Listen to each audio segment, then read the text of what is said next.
مبروك للجزائر يا أخي. هذه الفرحة اللي نبيها، هذه الفرحة اللي انتظرناها، وهذه الفرحة اللي سهرنا لأجلها وجت لنا. الجزائر إلى الدور 32 في كأس العالم. صراحة الفرحة كل أبونا نبيها، خصوصا الأردن خيب الأمل، ولكن الجزائر فرحنا، رفع راسنا. الأشياء اللي قدمها أمام النمسا اليوم يوحيك بأن الجزائر راح يوصل في هذه البطولة. الجزائر راح تكون له كلمته في هذه البطولة.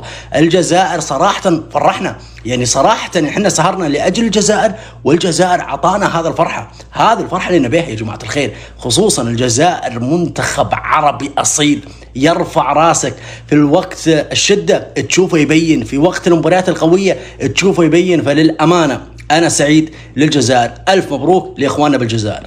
رسميا الجزائر يقابل سويسرا، يعني راح نروح إلى دور 16.